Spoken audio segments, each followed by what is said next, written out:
Welcome to Ink Flame. I'm your host, Tina Kutras, and today we're sitting down with Gisele Briseia, who is going to talk to us about her Golden Isle series.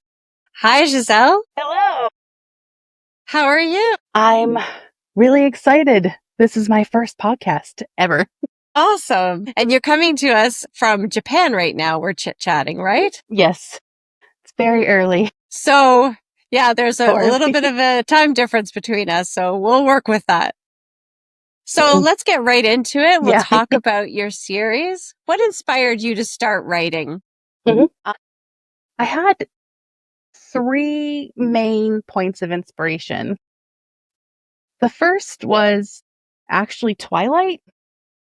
When the idea came to my mind, I was watching the Riff Tracks version of Twilight with my best friend, and part of me was like, well, what if Bella was an adult? What if she made adult decisions? What if instead of a small town, what if it was an island? What if it was like my islands? Because I live on islands in the middle of the ocean, and there's a unique set of like circumstances that come with that, like the isolation of it. And I really wanted to work with that. So that was my second inspiration. And then the third was that I really wanted to have a character who wasn't the typical badass, FMC, oh, I have trauma, but I fight about it.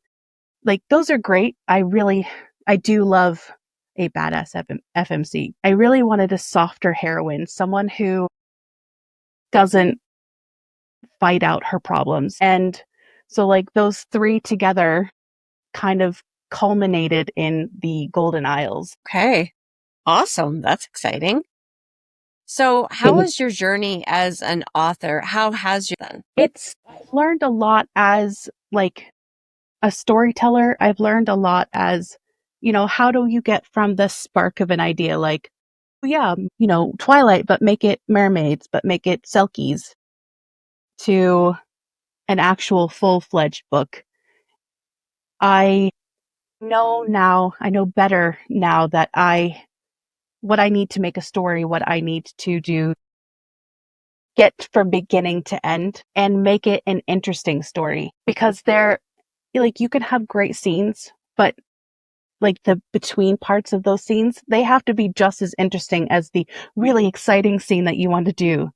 I have to get, for Sunset, for example, I have to get from her arrival to the islands to she discovers that there's mermaids here, but make it interesting, tell the story that gets between them. And I I like to think that I've evolved in that I know how best to get there and how to pace things well, rather than just being like, all right, here's 9 of my favorite scenes, and I guess we'll have some connecting tissue.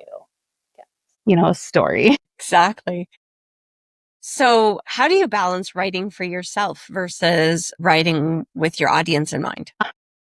Well, to be honest, with the Golden Isle series, I am my audience. I wrote this, especially Sunset. I wrote this very specifically for me, and the fact that there are others that also are like me and want to read what I want to read it blows my mind on a daily basis. Like, to be fair, to be honest. But with my future projects, I'm trying more to be less hedonistic about it. Like, all right, I did the series of my heart. I started with that, and now, all right, well, what's popular? What do readers like right now? Like, what kind of heroines do readers want to read? And then, balancing that with, all right, well, what scenes would I like to have? Would I enjoy with those kinds of characters or with those kinds of tropes? It's, you know, you as an author, you have to read it again and again and again. So you kind of have to put yourself first in a lot of ways, because otherwise, if you don't like it, your readers are going to tell, I think. So I think you have to definitely do things that you like. Otherwise, you're just going to be like, all right, well, I guess I'll just, here you go, have a book. I totally agree with that. I love that viewpoint because I find that I'm writing the story that I want, and I love fantasy as well. So I can delve into the like I love reading the romantasy. I'll enjoy a spicy book now and again, right? But I think that you got to write what really speaks to you. Just like you said, you're going to read it like 1,000 times. Yeah. Yeah. So many times. So many times. So what do you suppose has been the most rewarding moment of your writing career so far? Well, like I said, the first is that there are other little weirdos like me who want to read what I want to write. Just the fact that there are people reading my books, that's amazing to me. I like to view myself as someone, it's just a little gremlin person in middle of the ocean on my islands. But like joking aside, like I think the most amazing thing that has happened to me was having a reader tell me like, your books got me through a really dark time. Like you know, looking forward to the next one has given me kind of a push to like go forward in life and to, if she can do it, then I can. Like, That's and awesome. first off, I cried like a baby when I was told that. And second, like, that is absolutely amazing. Like, that's why I wrote Rose. I wanted to have a character who people can look and be like, well, she has PTSD and she can be loved. Well, and me too. And I mean, I could cry right now just thinking about it, to be honest. But yeah, that was the most amazing thing that has happened to me thus far with my reading and my career. Yeah, that's a beautiful story. I mean, that's the kind of thing I think every writer would want to hear is that they touch somebody in that way, if you know what I mean. Like, that's amazing. Mhm. So how did you begin your writing journey? I have always been a storyteller. I've always been someone who enjoys like consuming stories, whether it's books or movies or like any stories. Even from like when I was small, my mother used to just get absolutely irritated because I'd watch the same movies over and over again. So like I was like even before I could write, I was like, "Mom, please write this story down. I'm going to draw pictures." And like I had dozens of these like little paper booklets where I would like have her write down what I said and then I would just draw the pictures and be like, "Okay, here's my story. Please read it, Mom." That's And cool. from there, yeah, I don't have access to those anymore, which is, sad. They're in the US, but they exist. And then, obviously just as I grew older, the types of stories I liked became more sophisticated and my own language ability became more sophisticated. And then Lord of the Rings happened. Like I watched Fellowship of the Ring and I watched, Frodo come on screen. I watched Legolas come on the horse and get off at Rivendell. And I was like, need to be, I need this. I need to do this myself. Like, put me in there, please. So I started writing a really long self-insert fanfic where literally just put myself in the movie. But with that, I learned a lot of valuable things like how to write dialogue, like how to describe scenery, how to transition between scenes, because like in movies, you can just go from one to the other. But in books, you kind of have to like smooth it along. So yeah, from there, I kind of tried to emulate the old school urban fantasies, Anita Blake and Nalini Singh. And then, yeah, That's quite a long awesome. meandering journey. No, that's incredible. I think that's a cool idea to put yourself into a book or into a movie to be able to, that's a great way to learn. And you're absolutely right about It really, really is. the Yeah.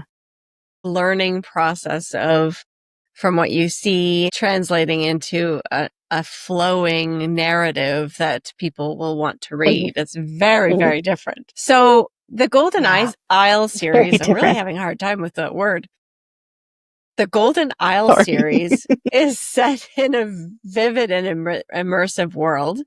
What's your approach to creating such an incredibly rich setting? I have two specifically for the Golden Isles. I had two very specific directives. The first was I wanted to put some of my real world experience into the setting. They're like the inter island ferries or one of them. Like, sometimes when the weather's really bad, you're stuck on the islands. There are no boats even between islands. And I don't think a lot of people understand what it's like to just be stuck sometimes. Like if the weather's really bad, there's no island, there's no boats at all. Like you're just stuck there. Or if you're unlucky and get caught before a storm comes, you're gonna get sick on the boat. It's not great. No. It's ask me how I know. I think I got it. Yeah.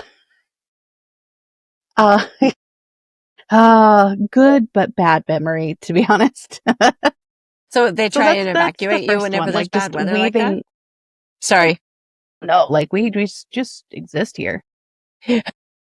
Like if there's like in the case of the earthquakes or like if there's like tsunamis, there are evacuation points, but they're just still on the islands.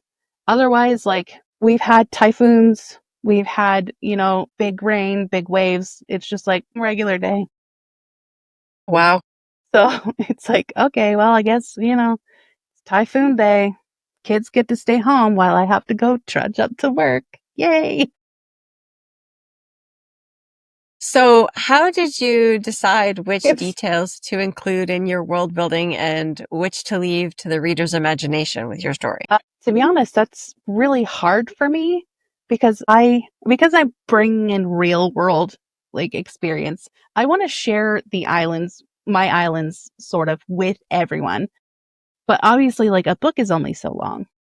So I actually have to have beta readers be like, okay, well, like I like this information, but it doesn't really make sense for you to have this here. Or, you can keep this part or you can cut this part out. Put this somewhere else for later. Just because you want to share it all. Like, I do. I really do. Like, I wanted to share my islands in a way that was fun and entertaining and not just like an infographic. Like, oh, please come to my islands. But, like, I often have to like rein myself in because I add maybe sometime a little too much. Like you don't need to know like how many times our local grocery store has not had groceries because we've had no ships in for 3 days. So I hope you like pasta and rice. Wow. So how do you, sorry. Rose in my story doesn't do that. Like I said, Rose in my story, that doesn't matter to the story. So like I can't be like, hey, we don't have anything but like vegetables and pasta, so sucks to be you. So yeah. So there are a lot of the real world places and experiences from the Golden Isle, like your real world places and experiences are in those books. Are there any you Yes. want to talk about? Or approximations of them. Sorry, Okay. repeat. I said, is there any of them that you would like to talk about? Yes, my favorite question.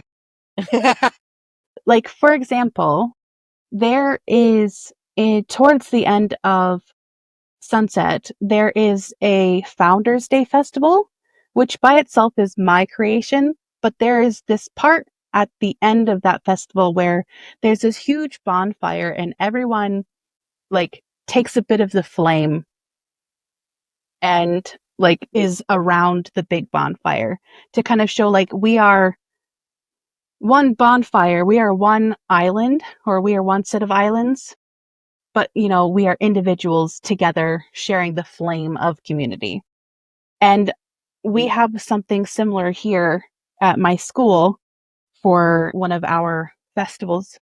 And I like the visual of it and like seeing, how many individual little flames versus like the one huge fire in the middle. Like it was like I cried the first time I saw it because the visual was so beautiful to me. So I definitely, the first time I was like, that is going in my book for sure.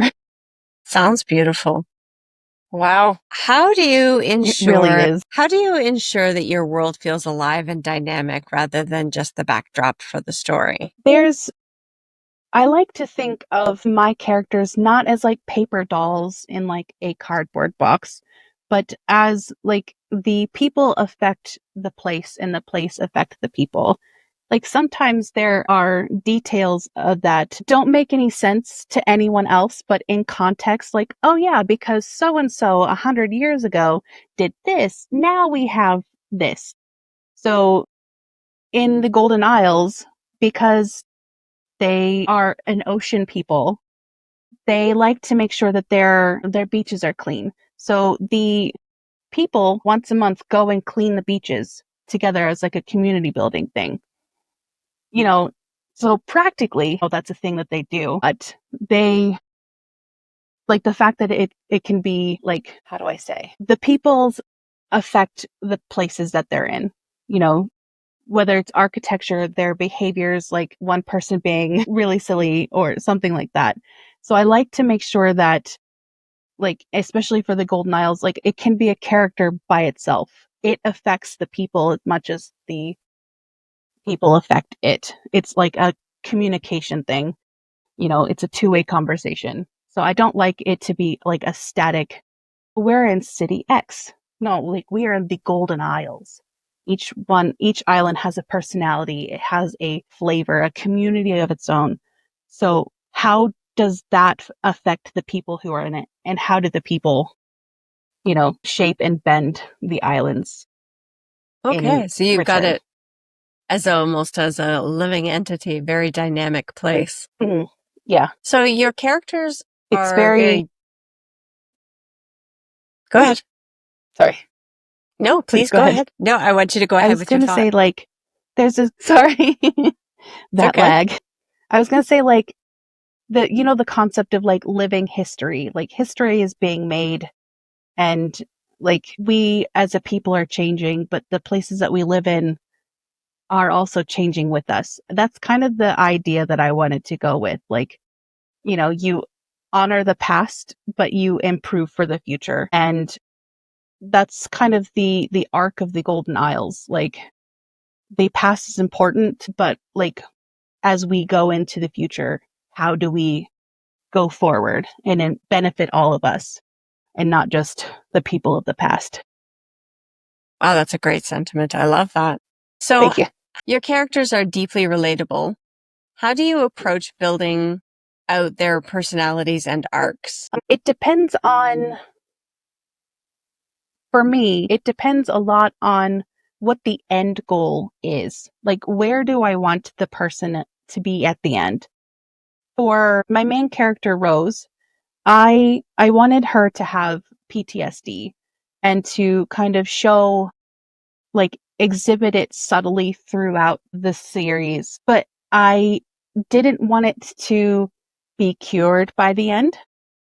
So I wanted it to be like, all right, well, how does she improve little by little? Like, how does she manage her symptoms? And in the end, like, I wanted her to be someone who is loved, even though she has her PTSD, even though she has a lot of trauma. Like, they love her regardless. So, like, in that case, for her, her arc is learning to love and learning to be loved in return and accepting that love. So for other characters, like I like to think of where are they starting and like what personality do they have and how do I want to get them to the end? Like what lessons do they need to learn by the end of the story to become a better person or a more whole person? And and then like try to realistically map out, all right, well, if I want to traumatize them in book 1, how's that going to affect them in book 2? And then, all right, well, now they're double traumatized because they don't know when to stop. So how does that affect them in book 3? Like, Yeah. like the flow, and also trauma everywhere, just trauma everywhere. Okay. You have to climb a mountain to get to the other side, you know? Sometimes it can be daunting. That's very true. Yes.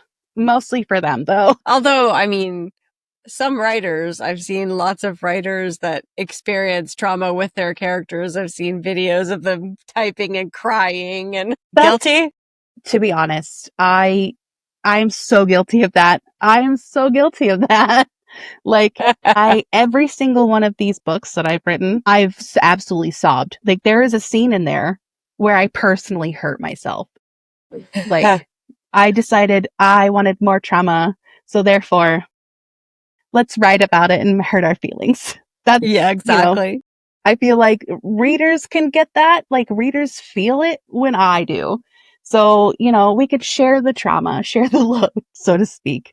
Let's all cry today. Reader and author tears. So, do you create detailed backstories for your characters, or do they kind of reveal themselves to you as you write? The main characters for sure get detailed backstories because I want them to be realistic and I want to know like their past affects their present and will affect their future. So if I know how to like where they came from and what they like what they're bringing into the story, I can realistically create an arc for them.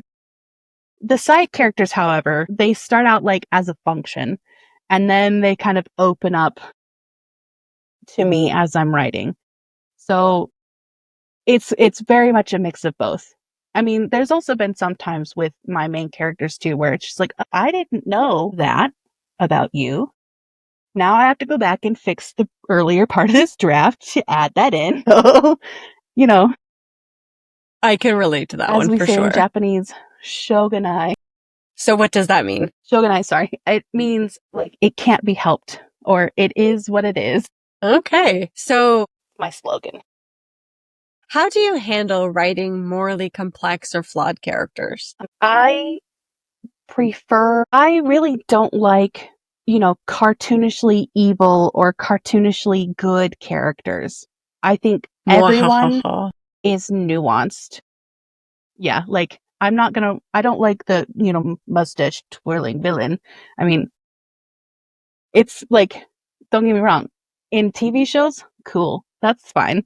Like, give me the evil Frenchman or whatever, but I like to think and remember that a villain is only a villain usually from the eyes of the protagonist. Like the villain doesn't think that they're doing evil. The villain doesn't think that they're doing anything bad. And I think morally complex characters or even like flawed characters, a lot of times they're not doing bad things to just do bad things. I mean, some people do, but like they have a reason for doing what they're doing. And even maybe I don't understand why, or the characters don't understand why, but in their head, they're justified in doing what they're doing. For example, my main big baddie, Joseph, he is trying to make a sanctuary for his people. And, you know, there's not many places where a mermaid could live and thrive. So when he found an island with not that many people, he saw it as an opportunity. And, when like which is in opposition to what Rose wants, which is her home. She's lived there for a long time. Her family comes from there. It's her history. So like they're in opposition because their wants are the same, but from different angles. Right. And like I want to make sure that there's always a reason for why my characters are doing what they're doing, even if like I wouldn't do that. If it's mental illness, if it's just they think that's the only way to survive, then yeah, like that would be how I approach those kinds of characters for sure. That's a really fresh perspective. I really like that perspective because you're absolutely right. Thank And you. so very, very true. Yeah.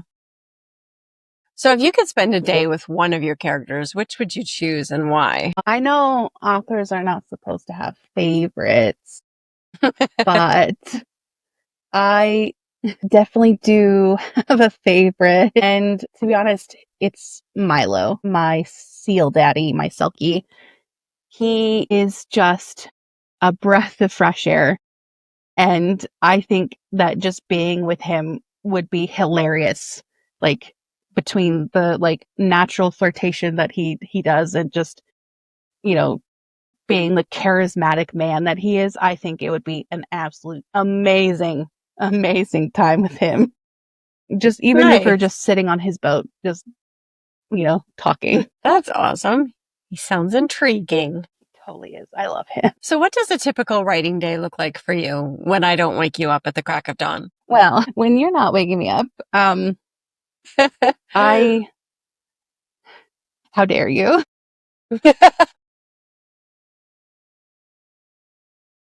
My only day off this week and you're waking me up? I don't. Sorry. It's okay. That's hilarious. Okay, what was I saying? Oh, yes, a typical writing day. So for me, I have two major times when I write, and it's at lunchtime while I'm at work and after work, whenever that is. So I always try to make sure that all of my other activities are cleared away. All of the other things I need to do are done. So that when I sit down, it is the only thing I have to focus on. Because otherwise, like, oh, I have to do an email. Oh, I have to think about this. Or what about, oh, I need to check my social media. Like, if there are temptations, I will go astray. So I always make sure I clear out my schedule. Like I eat dinner or I eat lunch and then I go straight into what I need to do. And I always have a writing, like a word count goal in mind. And if that takes an hour, cool. I've done a good job. If it takes more than that, which is most of the time, then well, you know, you just have to do my best and like chug along. Now, for my lunch break, is that always a thing that I can do? Not really. I work at a school, so sometimes there are students who are coming in and like, hey, can we practice with English? Of course, sure. You gotta get paid. My primary job, the one that pays for this authoring stuff, gotta do that first. But like after work, I often forgo doing a lot of everything else just to get my word count in. And then once I'm done with a draft, then I'm like, all right, well, I promised I would go out with you for dinner. So you good? How about tomorrow? You want a drink? Let's do it. So yeah, that's kind of how I approach writing for sure. So do you outline your stories in detail or do you prefer to discover the plot as it goes? I think you mentioned or you alluded to the fact that maybe you do a little bit of a mix of the two when it comes to your characters, but how do you do your plot? I am an intense outliner, a very intense outliner. My current book had like 50 pages worth of like drafting, like, and each chapter broken down into like specific scenes and specific details that I wanted to add, like, especially because I do have very complex plots. So I need to make sure like, all right, which plot am I adding here and why is that being added here and what details to have here. But I'm not like strictly always following that. Like if I discover something along the way, or if I like work out like a plot hole that I didn't realize was a plot hole at the time of outlining, then like I make a note and like change it going forward. Like, and sometimes the world just kind of blossoms in a way I didn't expect when I went in. So I like to be flexible in that way. But yeah, I'm primarily an outliner. So how do you keep track of all of the moving parts in stories, a series like the Golden Isles? And a lot of notes, like handwritten notes? And everywhere, like anything. Like sometimes like my notes app is just flooded with details. My outlines have like a section of, oh, hey, we added this, go fix it later. Or like, I have like a series Bible at the top of my outline to like, all right, this character has these clothes and this eye color and this hair color, and this is how you say this thing, and like, here's the world building and here's the history of this, like, and like, it's incredibly intense. It's like basically a novella before I start writing. So yeah, it's an intense process. Do you have any rituals or habits that you use to put you in the zone for writing? Definitely not at lunchtime. I just kind of raw dog it. Definitely not lunchtime. Lunchtime is like, quick, get like 100 words in before someone looks at me. But like after work, sorry. It's so true though. Those kids, they're always excited to be like, oh, let's talk in English with Gisele. Yay. And I'm like, yay, I love talking with you. Slowly close laptop. You don't need to see that. Wipe the tear away. But yeah, let's put the spice away now. I know you can't read this, but still, children. I just kind of raw dog it. I sit down and I'm like, all right, let's just plow through. But there are sometimes, like, if there's a particularly emotional scene and I really need to like evoke something, I said it earlier, I like to hurt myself before, like, as I'm writing. So like, I'll listen to a song that evokes a lot of emotion for me, or I will think of something that might have a similar emotion from my own past, and then bring up those feelings and be like, here you go, have a platter for which to sit on. So it's two modes: hurt myself or raw dog. Like, just straight up, let's go. So how do you weave deeper themes into your stories without overwhelming the plot? I always like to say that, the lighter parts, the more like funny parts, always go hand in hand with the emotional parts, the emu parts. I like to say that the lighter emotional things, the funny scenes, go hand in hand with the like heavier, deeper emotional parts. I like to balance, if this scene, if we're having happy fun, nice time, the next scene's probably not going to be happy fun, nice time. Or if it doesn't match, where like I have the high in one scene and then the next is the low, like if I can't match it that way, then I like to breadcrumb little bits of like emotion in there, or like a bit of a reminder, like, oh yeah, like this is amazing. I would love to show this to this person, but wait, that person is not alive anymore. Oops. Gonna have to think about that later while I'm crying. So I like to be emotional and raw, but like just kind of breadcrumbs sometimes if I can't,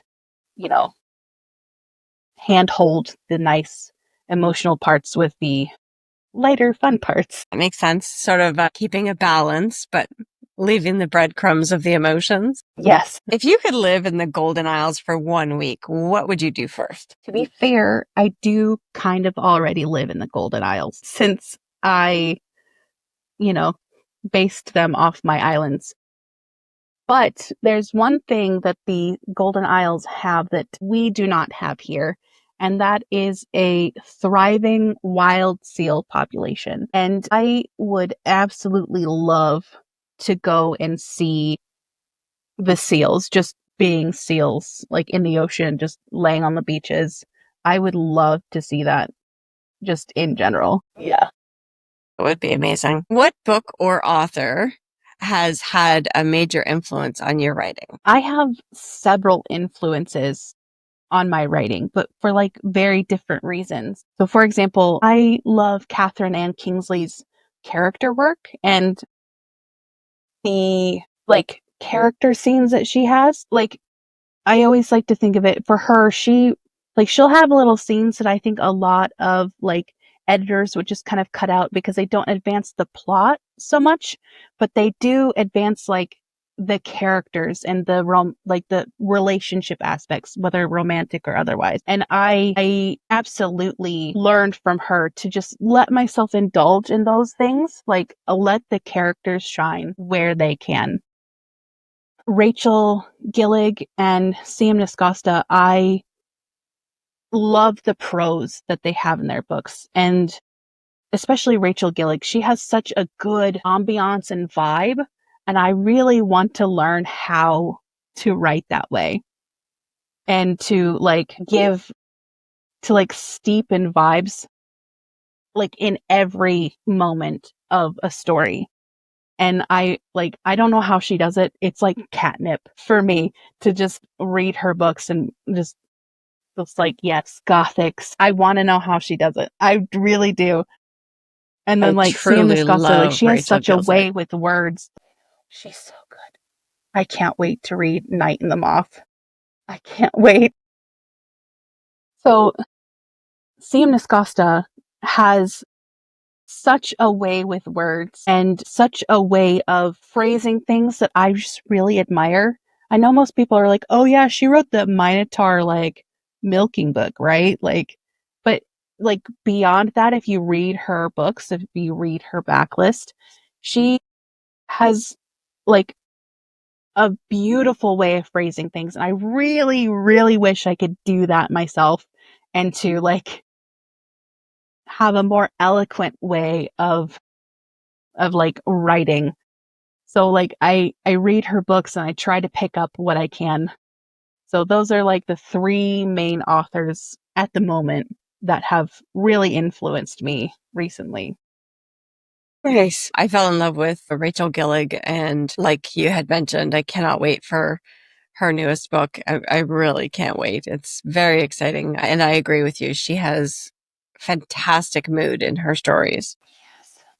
I'm so excited. I'm so excited. So, what's the best way for readers to connect with you and stay updated on your work? I am best contacted through my newsletter and through Threads and Instagram. Those are the platforms that I am like most active on and like understand the best.